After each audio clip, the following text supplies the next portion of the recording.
The Adventure of the Engineer's Thumb. Of all the problems which have been submitted to my friend, Mr. Sherlock Holmes, for solution during the years of our intimacy, there were only two which I was the means of introducing to his notice, that of Mr. Hatherley's thumb and that of Colonel Warburton's madness. Of these, the latter may have afforded a finer field for an acute and original observer, but the other was so strange in its inception and so dramatic in its details that it may be the more worthy of being placed upon record, even if it gave my friend fewer openings for those deductive methods of reasoning by which he achieved such remarkable results. The story has, I believe, been told more than once in the newspapers, but, like all such narratives, its effect is much less striking when set forth en bloc in a single half column of print than when the facts slowly evolve before your own eyes, and the mystery clears gradually away as each new discovery furnishes a step which leads on to the complete truth. At the time the circumstances made a deep impression upon me, and the lapse of 2 years has hardly served to weaken the effect. It was in the summer of '89, not long after my marriage, that the events occurred which I am now about to summarize. I had returned to civil practice and had finally abandoned Holmes in his Baker Street rooms, although I continually visited him and occasionally even persuaded him to forego his bohemian habits so far as to come and visit us. My practice had steadily increased, and as I happened to live at no very great distance from Paddington Station, I got a few patients from among the officials. One of these, whom I had cured of a painful and lingering disease, was never weary of advertising my virtues and of endeavouring to send me on every sufferer over whom he might have any influence. One morning, at a little before 7 o'clock, I was awakened by the maid tapping at the door to announce that 2 men had come from Paddington and were waiting in the consulting room. I dressed hurriedly, for I knew by experience that railway cases were seldom trivial, and hastened downstairs. As I descended, my old ally, the guard, came out of the room and closed the door tightly behind him. "I've got him here," he whispered, jerking his thumb over his shoulder. "He's all right." "What is it, then?" I asked, for his manner suggested that it was some strange creature which he had caged up in my room. "It's a new patient," he whispered. "I thought I'd bring him round myself, then he couldn't slip away. There he is, all safe and sound. I must go now, Doctor. I have my duties, just the same as you." And off he went, this trusty tout, without even giving me time to thank him. I entered my consulting room and found a gentleman seated by the table. He was quietly dressed in a suit of heather tweed with a soft cloth cap which he had laid down upon my books. Round one of his hands he had a handkerchief wrapped which was mottled all over with bloodstains. He was young, not more than 25, I would say, with a strong masculine face, but he was exceedingly pale and gave me the impression of a man who was suffering from some strong agitation which it took all his strength of mind to control. "I'm sorry to knock you up so early, Doctor," said he, "but I've had a very serious accident during the night. I came in by train this morning, and on inquiring at Paddington as to where I might find a doctor, a worthy fellow very kindly escorted me here. I gave the maid a card, but I see that she's left it upon the side table." I took it up and glanced at it. "Mr. Victor Hatherley, hydraulic engineer, 16A Victoria Street, 3rd floor." That was the name, style, and abode of my morning visitor. "I regret that I've kept you waiting," said I, sitting down in my library chair. "You are fresh from a night journey, I understand, which is in itself a monotonous occupation." "Oh, my night could not be called monotonous," said he, and laughed. He laughed very heartily, with a high, ringing note, leaning back in his chair and shaking his sides. All my medical instincts rose up against that laugh. "Stop it!" I cried. "Pull yourself together." And I poured out some water from a carafe. It was useless, however. He was off in one of those hysterical outbursts which come upon a strong nature when some great crisis is over and gone. Presently he came to himself once more, very weary and pale-looking.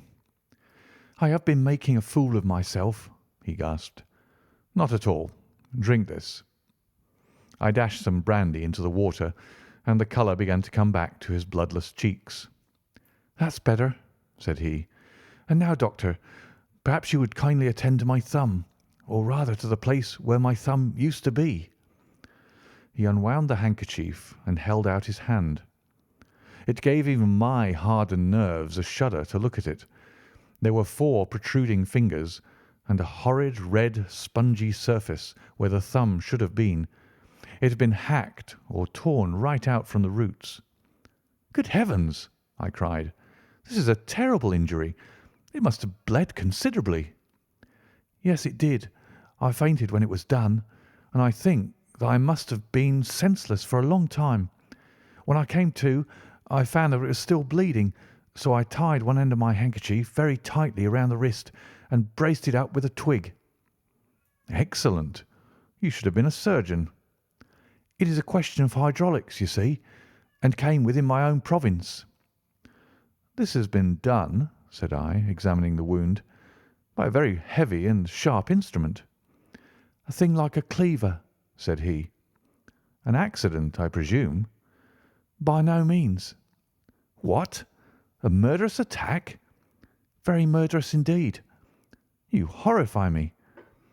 I sponged the wound, cleaned it, dressed it, and finally covered it over with cotton wadding and carbolized bandages. He lay back without wincing, though he bit his lip from time to time. "How is that?" I asked when I had finished. "Capital. Between your brandy and your bandage, I feel a new man. I was very weak, but I've had a good deal to go through." "Perhaps you had better not speak of the matter. It is evidently trying to your nerves." "Oh, no, not now. I shall have to tell my tale to the police. But, between ourselves, if it were not for the convincing evidence of this wound of mine, I should be surprised if they believe my statement, for it is a very extraordinary one, and I have not much in the way of proof with which to back it up. And even if they believe me, the clues which I can give them are so vague that it is a question whether justice will be done." "Ha!" cried I. "If it is anything in the nature of a problem which you desire to see solved, I should strongly recommend you to come to my friend, Mr. Sherlock Holmes, before you go to the official police." "Oh, I have heard of that fellow," answered my visitor, "and I shall be very glad if he would take the matter up, though of course I must use the official police as well. Would you give me an introduction to him?" "I'll do better. I'll take you round to him myself."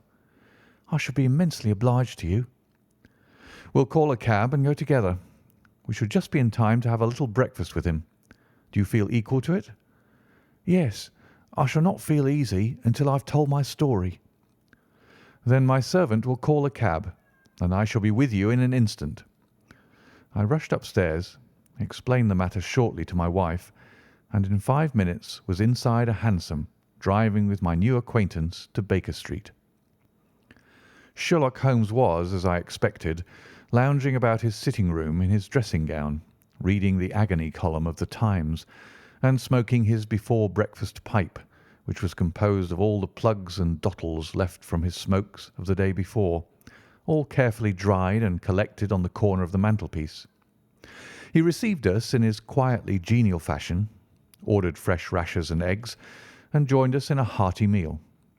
When it was concluded, he settled our new acquaintance upon the sofa, placed a pillow beneath his head, and laid a glass of brandy and water within his reach. "It is easy to see that your experience has been no common one, Mr. Hatherley," said he. "Pray, lie down there and make yourself absolutely at home. Tell us what you can, but stop when you're tired, and keep up your strength with a little stimulant." "Thank you," said my patient, "but I have felt another man since the doctor bandaged me, and I think that your breakfast has completed the cure. I shall take up as little of your valuable time as possible, so I shall start at once upon my peculiar experiences."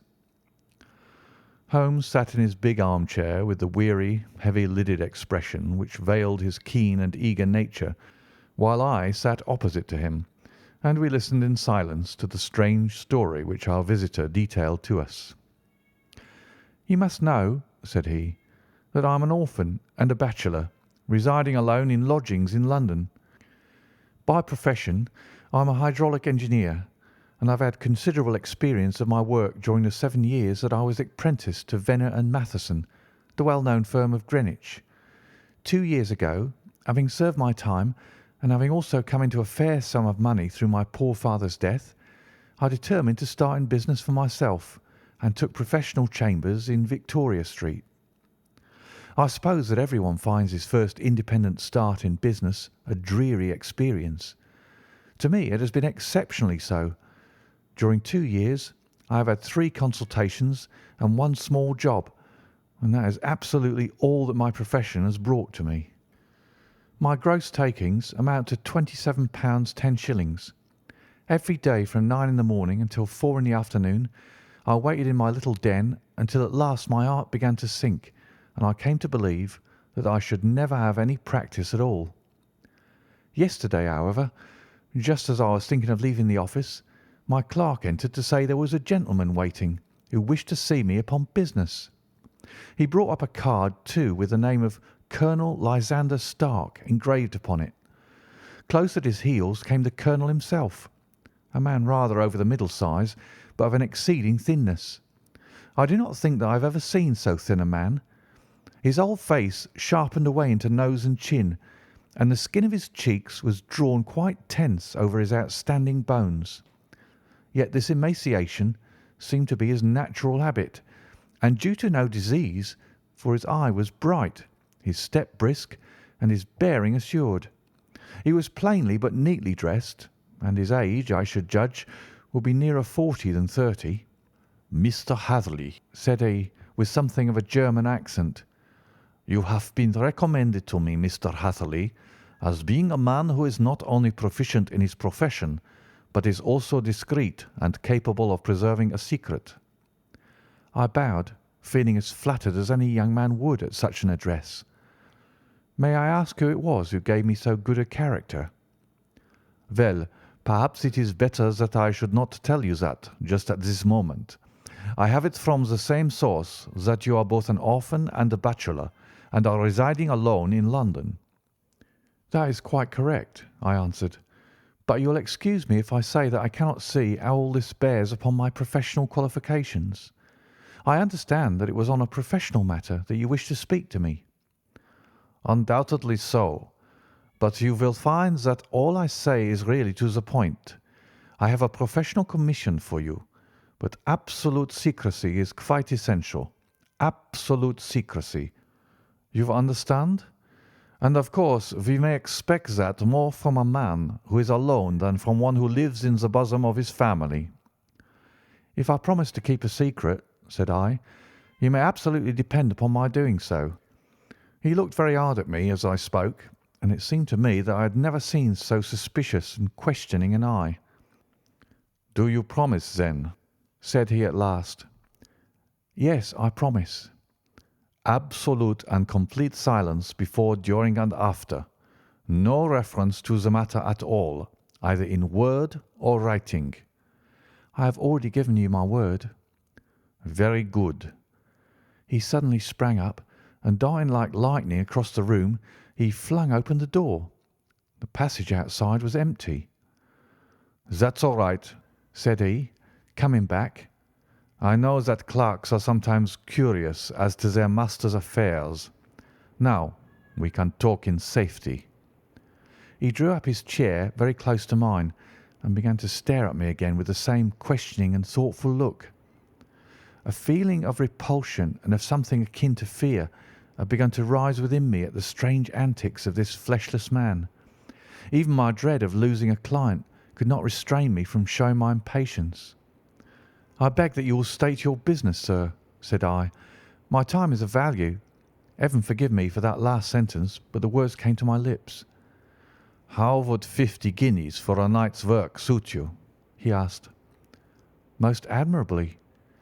"I say a night's work, but an hour's will be nearer the mark. I simply want your opinion about a hydraulic stamping machine which has got out of gear.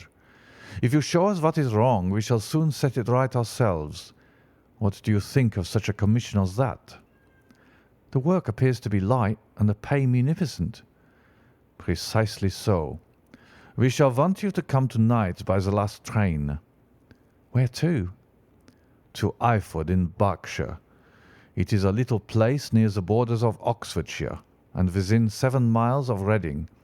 There is a train from Paddington which would bring you there at about 11:15. "Very good." "I shall come down in a carriage to meet you." "There is a drive, then?" "Yes, our little place is quite out in the country. It is a good 7 miles from Eyford Station."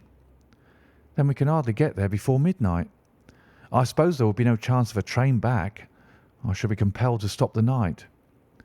"Yes, we could easily give you a shakedown." "That is very awkward. Could I not come at some more convenient hour?" "We have judged it best that you should come late. It is to recompense you for any inconvenience that we are paying to you, a young and unknown man, a fee which would buy an opinion from the very heads of your profession. Still, of course, if you would like to draw out of the business, there is plenty of time to do so." I thought of the 50 guineas, and how very useful that would be to me. "Not at all," said I. "I shall be very happy to accommodate myself to your wishes. I should like, however, to understand a little more clearly what it is that you wish me to do." "Quite so. It is very natural that the pledge of secrecy which we have exacted from you should have aroused your curiosity. I have no wish to commit you to anything without your having it all laid before you. I suppose that we are absolutely safe from eavesdroppers." "Entirely." "Then the matter stands thus. You are probably aware that Fuller's Earth is a valuable product, and that it is only found in 1 or 2 places in England." "I have heard so." "Some little time ago I bought a small place, a very small place, within 10 miles of Reading. I was fortunate enough to discover that there was a deposit of Fuller's Earth in one of my fields. On examining it, however, I found that its deposit was a comparatively small one, and that it formed a link between 2 very much larger ones upon the right and left, both of them, however, in the grounds of my neighbours. These good people are absolutely ignorant that their land contained that which was quite as valuable as a gold mine. Naturally, it was to my interest to buy their land before they discovered its true value. But unfortunately, I had no capital by which I could do this. I took a few of my friends into the secret, however, and they suggested that we should quietly and secretly work our own little deposit, and that in this way we should earn the money which would enable us to buy the neighbouring fields. This we have now been doing for some time, and in order to help us in our operations, we erected a hydraulic press. This press, as I have already explained, has got out of order, and we wish your advice upon the subject. We guard our secret very jealously, however, and if it once become known that we had hydraulic engineers coming to our little house, it would soon rouse inquiry, and then, if the facts came out, it would be good-bye to any chance of getting those fields and carrying out our plans. That is why I have made you promise me that you will not tell a human being that you are going to Eyford tonight. I hope that I make it all plain." "I quite follow you," said I. "The only point which I could not quite understand was what use you could make of a hydraulic press in excavating Fuller's Earth, which, as I understand, is dug out like gravel from a pit." "Ah," said he carelessly, "we have our own process. We compress the earth into bricks so as to remove them without revealing what they are. But that is a mere detail. I have taken you fully into my confidence now, Mr. Hatherley, and I have shown you how I trust you." He rose as he spoke. "I shall expect you, then, at Eyford at 11:15. "I shall certainly be there." "And not a word to a soul." He looked at me with a last long, questioning gaze, and then, pressing my hand in a cold, dank grasp, he hurried from the room. Well, when I came to think it all over in cool blood, I was very much astonished, as you may both think, at this sudden commission which has been entrusted to me. On the other hand, of course, I was glad, for the fee was at least tenfold what I should have asked had I had set a price on my own services, and it was possible that this order might lead to other ones. On the other hand, the face and manner of my patron had made an unpleasant impression upon me, and I could not think that his explanation of the fuller's earth was sufficient to explain the necessity for my coming at midnight and his extreme anxiety lest I should tell anyone of my errand. However, I threw all fears to the winds, ate a hearty supper, drove to Paddington, and started off, having obeyed to the letter the injunction as to holding my tongue. At Reading I had to change not only my carriage but my station. However, I was in time for the last train to Eyford, and I reached the little dim-lit station after 11 o'clock. I was the only passenger who got out there, and there was no one upon the platform save a single sleepy porter with a lantern. As I passed out through the wicket gate, however, I found my acquaintance of the morning waiting in the shadow upon the other side. Without a word, he grasped my arm and hurried me into a carriage, the door of which was standing open. He drew up the windows on either side, tapped on the woodwork, and away we went as fast as the horse could go. "One horse?" interjected Holmes. "Yes, only one." "Did you observe the colour?" "Yes, I saw it by the side lights when I was stepping into the carriage. It was a chestnut." "Tired looking or fresh?" "Oh, fresh and glossy." "Thank you. I am sorry to have interrupted you.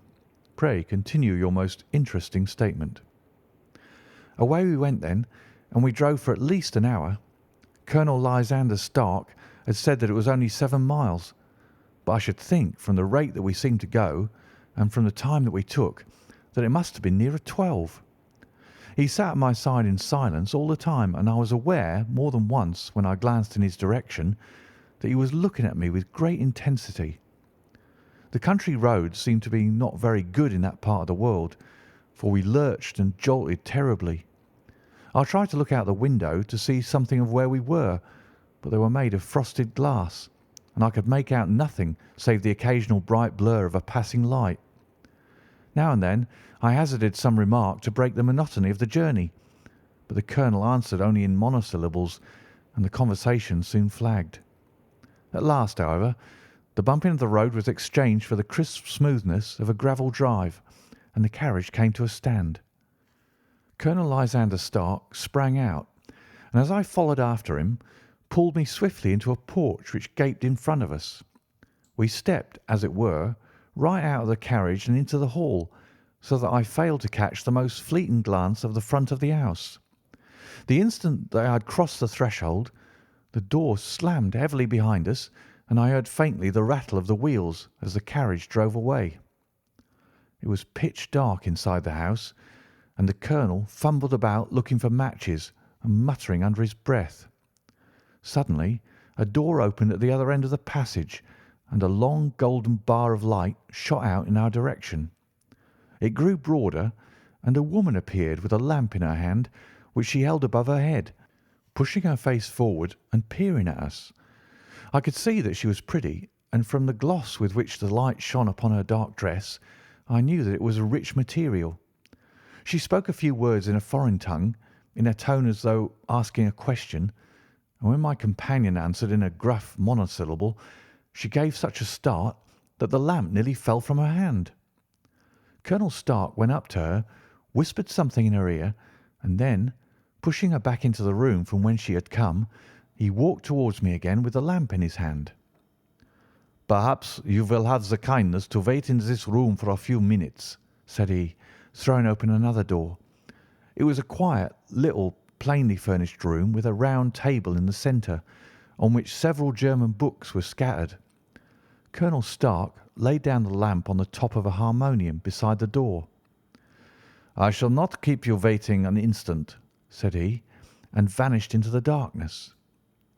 I glanced at the books upon the table, and in spite of my ignorance of German, I could see that 2 of them were treatises on science, the others being volumes of poetry. Then I walked across to the window hoping that I might catch some glimpse of the countryside. But an oak shutter, heavily barred, was folded across it. It was a wonderfully silent house. There was an old clock ticking loudly somewhere in the passage, but otherwise everything was deadly still. A vague feeling of uneasiness began to steal over me. Who were these German people, and what were they doing living in this strange, out-of-the-way place? And where was the place? I was 10 miles or so from Eyford. That was all I knew, but whether north, south, east, or west, I had no idea. For that matter, Reading and possibly other large towns were within that radius, so the place might not be so secluded after all. Yet it was quite certain, from the absolute stillness, that we were in the country. I paced up and down that room, humming a tune under my breath to keep up my spirits, and feeling that I was thoroughly earning my 50 guineas fee. Suddenly, without any preliminary sound in the midst of all the utter stillness, the door in my room swung slowly open. The woman was standing in the aperture, the darkness of the hall behind her, the yellow light from my lamp beating upon her eager and beautiful face. I could see at a glance that she was sick with fear, and the sight sent a chill to my own heart. She held up one shaking finger to warn me to be silent, and she shot a few whispered words of broken English at me, her eyes glancing back like those of a frightened horse into the gloom behind her. "I would go," said she, trying hard, as it seemed to me, to speak calmly. "I would go. I should not stay here. There is no good for you to do." "But, madam," said I have not yet done what I came for. I cannot possibly leave until I have seen the machine." "It is not worth your while to wait," she went on. "You can pass through the door. No one hinders." And then, seeing that I smiled and shook my head, she suddenly threw aside her constraint and made a step forward with her hands wrung together. "For the love of heaven," she whispered, "get away from here before it is too late." But I'm somewhat headstrong by nature, and the more ready to engage in an affair when there's some obstacle in the way. I thought of my 50-guinea fee, of my wearisome journey, and of the unpleasant night which seemed to be before me. Was it all to go for nothing? Why should I slink away without having carried out my commission, and without the payment which was my due? This woman might, for all I know, be a monomaniac. With a stout bearing, therefore, though her manner had shaken me more than I cared to confess, I still shook my head and declared my intention of remaining where I was. She was about to renew her entreaties when a door slammed overhead, and the sound of several footsteps were heard upon the stairs. She listened for an instant, threw up her hands with a despairing gesture, and vanished as suddenly and as noiselessly as she had come. The newcomers were Colonel Lysander Stark and a short, thick man with a chinchilla beard growing out of the creases of his double chin, who was introduced to me as Mr. Ferguson. "This is my secretary and manager," said the colonel. "By the way, I was under the impression that I left this door shut just now. I fear that you have felt the draught." "On the contrary," said I opened the door myself because I felt the room to be a little close." He shot one of his suspicious looks at me. "Perhaps we had better proceed to business then," said he. "Mr. Ferguson and I will take you up to see the machine." "I'd better put my hat on, I suppose." "Oh, no, it is in the house." "What, you dig fuller's earth in the house?" "No, no, this is only where we compress it. But never mind that. All we wish you to do is to examine the machine and to let us know what is wrong with it." We went upstairs together, the colonel first with the lamp, the fat manager and I behind him. It was a labyrinth of an old house, with corridors, passages, narrow winding staircases, and little low doors, the thresholds of which were hollowed out by the generations who crossed them. There were no carpets and no signs of any furniture above the ground floor, while the plaster was peeling off the walls, and the damp was breaking through in green, unhealthy blotches. I tried to put on as unconcerned an air as possible, but I had not forgotten the warnings of the lady, even though I disregarded them, and I kept a keen eye upon my two companions. Ferguson appeared to be a morose and silent man, but I could see from the little that he said that he was at least a fellow countryman. Colonel Lysander Stark stopped at last before a low door, which he unlocked. Within was a small square room, in which the three of us could hardly get in one time. Ferguson remained outside, and the colonel ushered me in. "We are now," said he, "actually within the hydraulic press, and it would be a particularly unpleasant thing for us if anyone were to turn it on. The ceiling of this small chamber is really the end of the descending piston, and it comes down with the force of many tons upon this metal floor. There are small lateral columns of water outside which receive the force, and which transmit and multiply it in the manner which is familiar to you. The machine goes readily enough, but there is some stiffness in the working of it, and it has lost a little of its force. Perhaps you will have the goodness to look it over and to show us how we can set it right." I took the lamp from him, and I examined the machine very thoroughly. It was indeed a gigantic one, and capable of exercising enormous pressure. When I passed outside, however, and pressed down the levers which controlled it, I knew at once by the whishing sound that there was a slight leakage, which allowed a regurgitation of water through one of the side cylinders. An examination showed that one of the india-rubber bands, which was round the head of a driving rod, had shrunk so as not quite to fill the socket along which it worked. This was clearly the cause of the loss of power, and I pointed it out to my companions, who followed my remarks very carefully and asked several practical questions as to how they should proceed to set it right. When I had made it clear to them, I returned to the main chamber of the machine and took a good look at it to satisfy my own curiosity. It was obvious at a glance that the story of the fuller's earth was the merest fabrication, for it would be absurd to suppose that so powerful an engine could be designed for so inadequate a purpose. The walls were of wood, but the floor consisted of a large iron trough, and when I came to examine it, I could see a crust of metallic deposit all over it. I had stooped and was scraping at this to see exactly what it was, when I heard a muttered exclamation in German and saw the cadaverous face of the colonel looking down at me. "What are you doing there?" he asked. I felt angry at having been tricked by so elaborate a story as that which he had told me. "I was admiring your fuller's earth," said I. "I think that I should be better able to advise you as to your machine if I knew what the exact purpose was for which it was used." The instant that I uttered the words, I regretted the rashness of my speech. His face set hard, and a baleful light sprang up in his grey eyes. "Very well," said he. "You shall know all about the machine." He took a step backward, slammed the little door, and turned the key in the lock.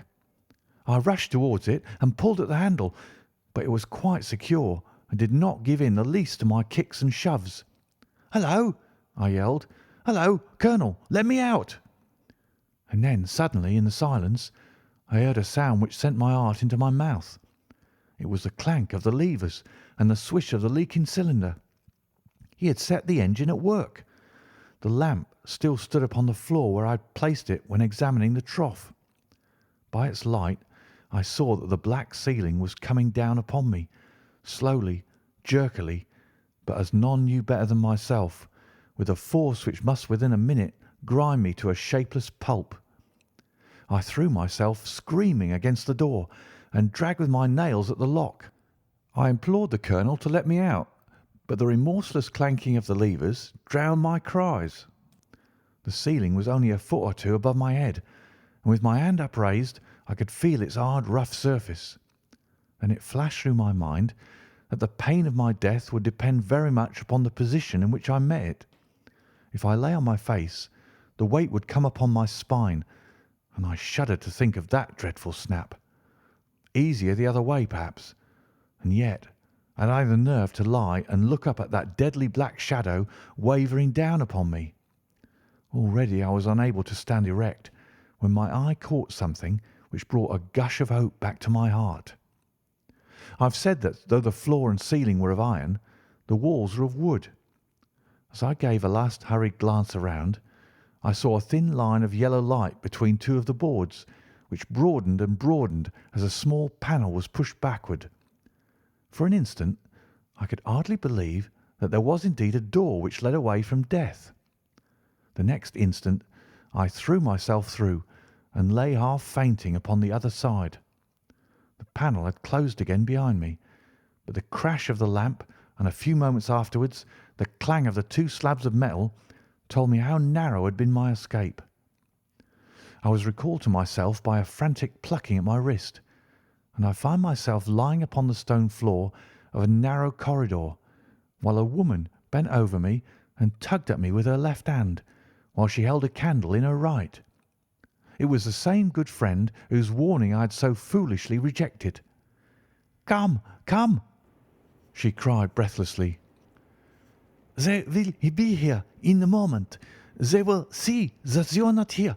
Oh, do not waste so precious time, but come." This time at least I did not scorn her advice. I staggered to my feet and ran with her along the corridor and down a winding stair. The latter led to another broad passage, and just as we reached it we heard the sound of running feet and the shouting of two voices, one answering the other from the floor on which we were and from the one beneath. My guide stopped and looked about her like the one who is at her wit's end. Then she threw open a door which led into a bedroom, through the window of which the moon was shining brightly. "It is your only chance," said she. "It is high, but it may be that you can jump it." As she spoke, a light sprang into view at the further end of the passage, and I saw the lean figure of Colonel Lysander Stark rushing forward with a lantern in one hand and a weapon like a butcher's cleaver in the other. I rushed across the bedroom, flung open the window, and looked out. How quiet and sweet and wholesome the garden looked in the moonlight, and it could not be more than 30 feet down. I clambered out upon the sill, but I hesitated to jump until I should have heard what passed between my saviour and the ruffian who pursued me. If she were ill used, then at any risks I was determined to go back to her assistance.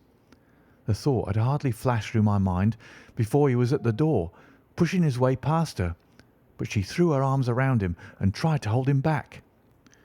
"Fritz, Fritz!" she cried in English. "Remember your promise after the last time. You said it should not be again. He will be silent. Oh, he will be silent."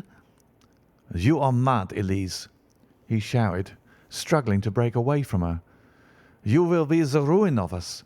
He has seen too much. Let me pass, I say."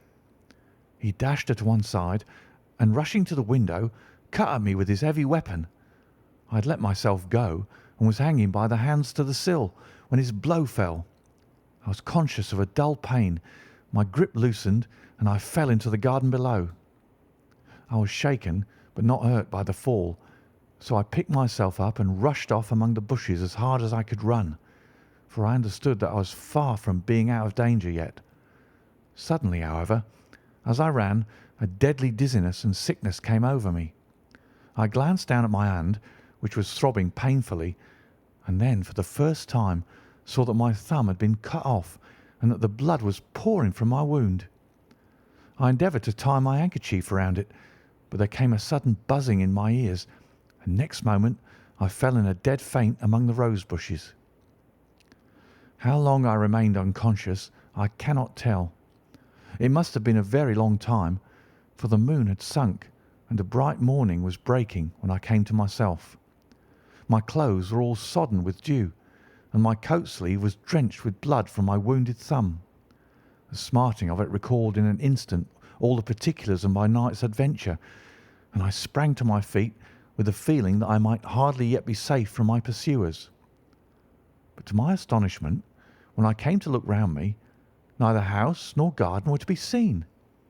I had been lying in an angle of the hedge, close by the high road, and just a little lower down was a long building, which proved, upon my approaching it, to be the very station at which I had arrived upon the previous night. Were it not for the ugly wound upon my hand, all that had passed during those dreadful hours might have been an evil dream. Half dazed, I went into the station and asked about the morning train. There would be one to Reading in less than an hour. The same porter was on duty, I found, as had been there when I arrived. I inquired of him whether he had ever heard of Colonel Lysander Stark. The name was strange to him. Had he observed a carriage the night before waiting for me? No, he had not. Was there a police station anywhere near? There was one about 3 miles off. It was too far for me to go, weak and ill as I was. I determined to wait until I got back to town before telling my story to the police. It was a little past 6 when I arrived, so I went first to have my wound dressed, and then the doctor was kind enough to bring me along here. I put the case into your hands, and shall do exactly what you advise." We both sat in silence for some little time after listening to this extraordinary narrative. Then Sherlock Holmes pulled down from the shelf one of the ponderous commonplace books in which he placed his cuttings. "Here is an advertisement which will interest you," said he. "It appeared in all the papers about a year ago. Listen to this. 'Lost on the 9th inst. Mr. Jeremiah Hayling, aged 26, a hydraulic engineer, left his lodgings at 10 o'clock at night and has not been heard of since. Was dressed in, etc., etc.' Ha! That represents the last time that the colonel needed to have his machine overhauled, I fancy." "Good heavens!" cried my patient. "Then that explains what the girl said." "Undoubtedly. It is quite clear that the colonel was a cool and desperate man who was absolutely determined that nothing should stand in the way of his little game, like those out-and-out pirates who will leave no survivor from a captured ship. Well, every moment now is precious, so if you feel equal to it we shall go down to Scotland Yard at once as a preliminary to starting for Eyford." Some 3 hours or so afterwards we were all in the train together, bound from Reading to the little Berkshire village. There were Sherlock Holmes, the hydraulic engineer, Inspector Bradstreet of Scotland Yard, a plainclothes man, and myself. Bradstreet had spread an ordnance map of the county out upon the seat and was busy with his compasses drawing a circle with Eyford for its centre. "There you are," said he.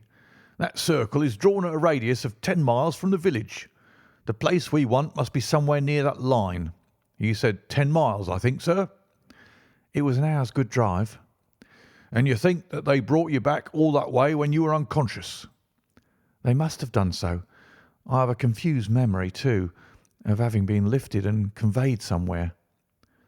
"What I cannot understand," said I, "is why they should have spared you when they found you lying fainting in the garden. Perhaps the villain was softened by the woman's entreaties." "I hardly think that likely. I never saw a more inexorable face in my life." "Oh, we shall soon clear up all that," said Bradstreet. "Well, I've drawn my circle, and I only wish I knew at what point upon it the folk that we are in search of are to be found." "I think I could lay my finger on it," said Holmes quietly. "Really now," cried the inspector, "you've formed your opinion? Come now, we shall see who agrees with you. I say it's south, for the country is more deserted there." "And I say east," said my patient. "I am for the west," remarked the plainclothes man. "There are several quiet little villages up there." "And I am for the north," said I, "because there are no hills there, and our friend says that he did not notice the carriage go up any." "Come," cried the inspector, laughing, "it's a very pretty diversity of opinion. We've boxed the compass among us. Who do you give your casting vote to?" "You are all wrong." "But we can't all be." "Oh, yes, you can. This is my point." He placed his finger in the centre of the circle. "This is where we shall find them." "But the 12-mile drive!" gasped Hatherley. 6 out and 6 back. Nothing simpler. You say yourself that the horse was fresh and glossy when you got in. How could it be that if it had gone 12 miles over heavy roads? "Indeed, it is a likely ruse enough," observed Bradstreet thoughtfully. "Of course, there can be no doubt as to the nature of this gang." "None at all," said Holmes. "They are coiners on a large scale and have used the machine to form the amalgam which has taken the place of silver." "We have known for some time that a clever gang was at work," said the inspector. "They've been turning out half-crowns by the thousand. We even traced them as far as Reading, but could get no farther, for they have covered their traces in a way that showed that they were very old hands. But now, thanks to this lucky chance, I think that we should have got them right enough." But the inspector was mistaken, for those criminals were not destined to fall into the hands of justice. As we rolled into Eyford Station, we saw a gigantic column of smoke which steamed up from behind a small clump of trees in the neighbourhood and hung like an immense ostrich feather over the landscape. "A house on fire?" asked Bradstreet as the train steamed off again on its way. "Yes, sir," said the station master. "When did it break out?" "I hear that it was during the night, sir, but it's got worse, and the whole place is in a blaze." "Whose house is it?" "Dr. Beecher's." "Tell me," broke in the engineer, "is Dr. Beecher a German, very thin, with a long, sharp nose?" The station master laughed heartily. "No, sir. Dr. Beecher is an Englishman, and there isn't a man in the parish who has a better lined waistcoat. But he has a gentleman staying with him, a patient, as I understand, who is a foreigner, and he looks as if a little good Berkshire beef would do him no harm." The station master had not finished his speech before we were all hastening in the direction of the fire. The road topped a low hill, and there was a great widespread whitewashed building in front of us, spouting fire at every chink and window, while in the garden in front 3 fire engines were vainly striving to keep the flames under. "That's it!" cried Hatherley in intense excitement. "There's the gravel drive, and there are the rose bushes where I lay. That second window is the one that I jumped from." "Well, at least," said Holmes, "you have had your revenge upon them. There can be no question that it was your oil lamp which, when it was crushed in the press, set fire to the wooden walls, though no doubt they were too excited in the chase after you to observe it at the time. Now keep your eyes open in this crowd for your friends of last night, though I very much fear that they are a good 100 miles off by now." And Holmes' fears came to be realized, for from that day to this no word has ever been heard either of the beautiful woman, the sinister German, or the morose Englishman. Early that morning a peasant had met a cart containing several people and some very bulky boxes driving rapidly in the direction of Reading, but there all traces of the fugitives disappeared, and even Holmes' ingenuity failed ever to discover the least clue as to their whereabouts. The firemen had been much perturbed at the strange arrangements which they had found within, and still more so by discovering a newly severed human thumb upon a window-sill of the second floor. About sunset, however, their efforts were at least successful, and they subdued the flames, but not before the roof had fallen in, and the whole place had been reduced to such absolute ruin that, save some twisted cylinders and iron piping, not a trace remained of the machinery which had cost our unfortunate acquaintance so dearly.